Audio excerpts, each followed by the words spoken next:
নমস্কার, আমি সুচারু। আজকের প্রতিবেদনে স্বাগত জানাই। অভাবনীয় সাফল্য ভারতীয় জনতা পার্টি, বঙ্গ জয়ে চাঙ্গা বিজেপি, দফায় দফায় বৈঠক আর চলছে সিদ্ধান্ত গ্রহণের পর্ব। তবে প্রধানমন্ত্রী নরেন্দ্র মোদী দায়িত্ব দিয়েছেন অমিত শাহকে। পশ্চিমবঙ্গের মন্ত্রিসভাটা সাজিয়ে দেবেন অমিত শাহ। তিনি ঠিক করবেন যে আগামী 5 বছরে কিভাবে পশ্চিমবঙ্গে বিজেপি সরকারের মন্ত্রিসভা কাজ করবে, আর তার জন্য এখন থেকেই হিসেব নিকেশ শুরু করে দিয়েছে ভারতীয় জনতা পার্টি। তবে সূত্রের খবর, সম্ভাব্য মন্ত্রিসভা মোটামুটি বানিয়ে ফেলেছে ভারতীয় জনতা পার্টি। এখনই দপ্তর বন্টনের বিষয়টা চূড়ান্ত না করে ফেলে আপাতত শপথ নেওয়া পর্যন্ত মন্ত্রিসভা গঠনের দিকেই এগোচ্ছে ভারতীয় জনতা পার্টি। 18 রাজ্যের মুখ্যমন্ত্রীকে আমন্ত্রণ জানানো হচ্ছে বিজেপি সরকারের এই শপথ গ্রহণ অনুষ্ঠানে। এবার ব্রিগেড প্যারেড গ্রাউন্ড থেকেই শপথ নেবেন পশ্চিমবঙ্গ নতুন বিজেপি সরকারের মুখ্যমন্ত্রী। ইতিমধ্যেই সম্ভাব্য সেই তালিকাও প্রায় প্রস্তুত করে ফেলেছে ভারতীয় জনতা পার্টি। দফায় দফায় দিল্লিতেও বৈঠক হয়েছে নরেন্দ্র মোদী, অমিত শাহ, রাজনাথ সিং এবং বিজেপির সাধারণ সম্পাদক সংগঠনে থাকা একাধিক নেতৃত্বের সঙ্গে। সেই সঙ্গে বাংলায় দায়িত্বপ্রাপ্ত 2 বিশেষ পর্যবেক্ষক, একদিকে সুনীল বানসাল আর অন্যদিকে ভূপেন্দ্র যাদবের থেকেও ওপিনিয়ন নিল কেন্দ্রীয় নেতৃত্ব। কাদের উপর ভরসা করে চলবে বিজেপির এই নতুন মন্ত্রিসভা এবং সরকার, তা নিয়ে বিস্তর আলোচনা। তবে মন্ত্রিসভাতে 1 নম্বর পছন্দের তালিকায় মুখ্যমন্ত্রী হিসাবে এক এবং অনবদ্যভাবে নাম সেই শুভেন্দু অধিকারীর। জোড়া বিধানসভা কেন্দ্রে অভাবনীয় সাফল্য, অঙ্কের হিসেব যে মিলিয়ে দিয়েছেন শুভেন্দু। তিনি বলেছিলেন ভবানীপুর এবং নন্দীগ্রাম 2টি কেন্দ্রেই তার জয় নিশ্চিত হবে। শুধু তাই নয়, রাউন্ড ওয়াইজ অঙ্ক কষে শুভেন্দু যা বলেছিলেন মিলল তাই। আর এবারে উল্লেখযোগ্যভাবে দেখা যাচ্ছে সংখ্যালঘু সম্প্রদায়ের ভোটও গেছে ভারতীয় জনতা পার্টিতে বেশ কিছুটা অংশ। মহিলা ভোটে চির ধরিয়েছে বিজেপি। মাত্র 63 লাখ ভোট বাড়তেই বিজেপি এলো ক্ষমতায়। তাই মুখ্যমন্ত্রী হিসাবে শপথ নিতে চলেছেন সম্ভাব্য মন্ত্রিসভাতে মুখ্যমন্ত্রী শুভেন্দু অধিকারী। উঠে আসছে আরেকজন শিক্ষিত পরিশীলিত মানুষের কথা, যিনি এবারের নির্বাচনে কলকাতার বুকে চির ধরিয়ে দিয়েছেন বলা যায়। তিনি স্বপন দাশগুপ্ত।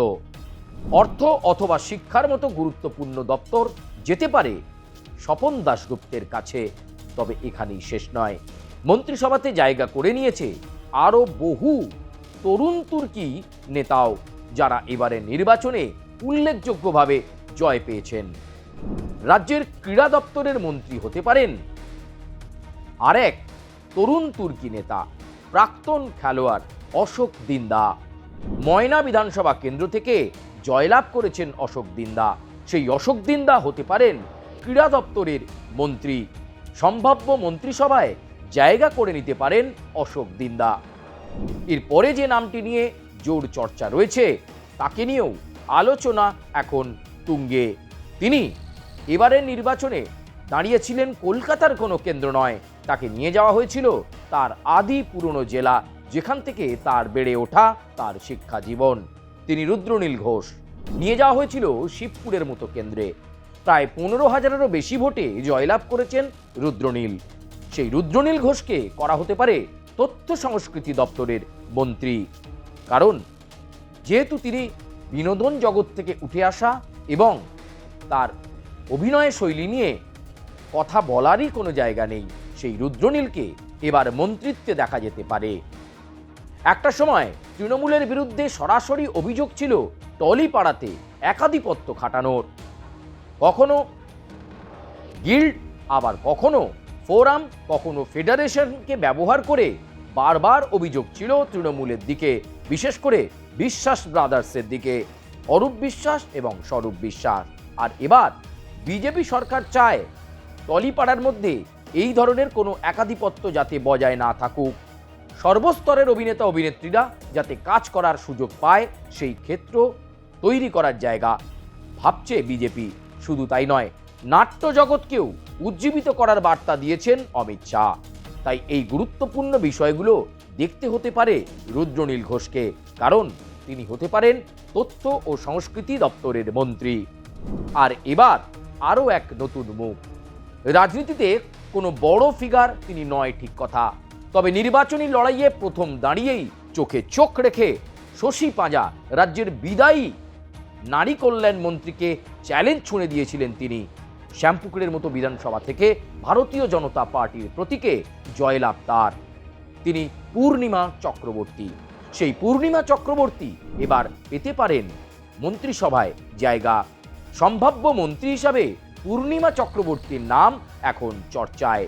পেতে পারেন নারী কল্যাণের মতো গুরুত্বপূর্ণ দপ্তর। মন্ত্রিসভায় আসতে পারে আরেক গুরুত্বপূর্ণ মহিলা মুখ। একটা সময় ভারতীয় জনতা পার্টির লড়াকু নেত্রী হিসাবে আগেও নির্বাচনে লড়াই করেছিলেন, হয়তো কাঙ্ক্ষিত জয় পাননি। পরবর্তীকালে রাজ্যসভার সদস্য, তারপর সেভাবে তাকে বিজেপিতে অ্যাক্টিভ দেখা যায়নি। কিন্তু 2026-এর বিধানসভা নির্বাচনে আবার তার নাম ঘোষণা হতেই নেমে পড়েছিলেন লড়াইয়ে। তিনি সোনারপুর দক্ষিণের বিজয়ী প্রার্থী রূপা গঙ্গোপাধ্যায়। তারও এবার জায়গা হতে চলেছে এই মন্ত্রিসভাতে। গুরুত্বপূর্ণ দপ্তরের মন্ত্রী করা হতে পারে রূপা গঙ্গোপাধ্যায়কে। তাকে নিয়ে আলোচনা এখন একেবারে তুঙ্গে বলা যেতে পারে। রাজ্যের আইনমন্ত্রীর মতো গুরুত্বপূর্ণ দপ্তরের দায়িত্ব পেতে পারেন ব্যারাকপুরে জয়ী প্রার্থী কৌস্তব বাগচি। তাকে নিয়ে জল্পনা এখন দলের অন্দরে তুঙ্গে। বিজেপির এই ভালো বক্তা, লড়াকু নেতা, এমনকি কৌস্তব মনে মনে পণ করেছিলেন যতদিন না তৃণমূল সরকারের পতন ঘটছে ততদিন পর্যন্ত তার মাথায় চুল গজাবে না। কিন্তু এবার তিনি বলছেন তার মাথায় চুল গজাবে। তিনি আনন্দিত, কারণ তিনি একজন জায়ান্ট কিলার। তিনি রাজ চক্রবর্তীকে হারিয়েছেন। সেই কৌস্তব বাগচিকে এবার মন্ত্রিসভায় ঢুকিয়ে তাক লাগিয়ে দিতে পারে ভারতীয় জনতা পার্টি। তবে জল্পনায় ঘোরাফেরা করছে আরো বহু নাম, যারা হঠাৎ করেই মন্ত্রিসভাতে জায়গা নিতে পারেন।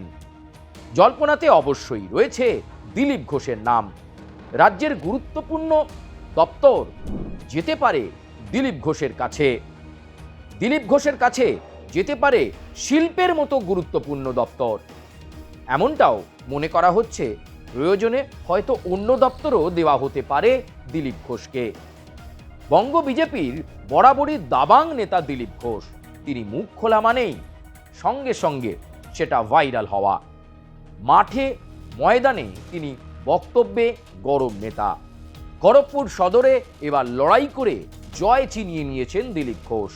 সল্টলেক বিজেপি অফিসে যখনই তিনি এসেছেন জয়ের পর, দিলীপ দা কেই চাই এই স্লোগান বারবার উঠেছে। আর সেই দিলীপ ঘোষ এবার জায়গা পেতে পারেন বিজেপি সরকারের মন্ত্রিসভাতে। আরও বহু উল্লেখযোগ্য মুখ নিয়ে ইতিমধ্যেই আলোচনা শুরু হয়েছে ভারতীয় জনতা পার্টির অন্দরে।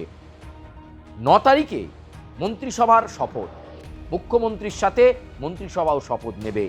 তারপর দপ্তর বন্টনের কাজ ধীরে সুস্থে করতে চায় ভারতীয় জনতা পার্টি। প্রায় 27টি দপ্তরে মন্ত্রী রাখতে চায় বিজেপি।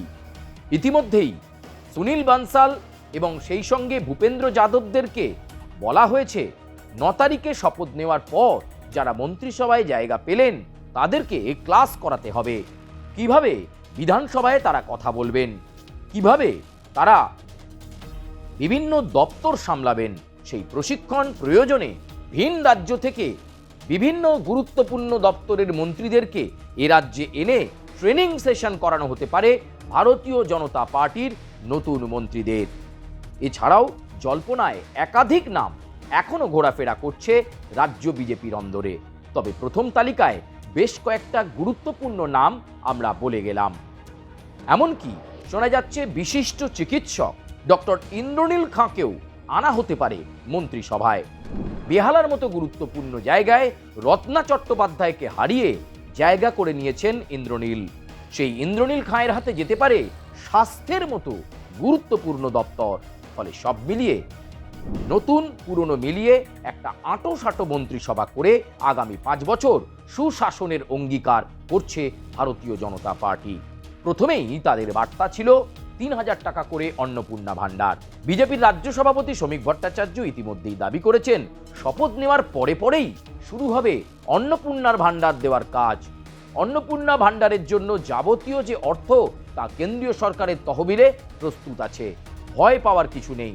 মন্ত্রিসভা শপথ নেওয়ার পরেই, কাজ শুরু হওয়ার পরেই অন্নপূর্ণা ভাণ্ডার দেওয়া শুরু হয়ে যাবে ভারতীয় জনতা পার্টির তরফে। এছাড়াও প্রতিশ্রুতি রয়েছে মহিলাদের ফ্রিতে বাসে যাতায়াত, প্রতিশ্রুতিতে রয়েছে 500 টাকায় সিলিন্ডার, প্রতিশ্রুতিতে রয়েছে প্রায় 200 ইউনিট পর্যন্ত বিদ্যুতে বিশেষ ছাড়ের কথা, প্রতিশ্রুতিতে রয়েছে সাংবাদিকদের মাসে 5,000 টাকা দেওয়ার কথা।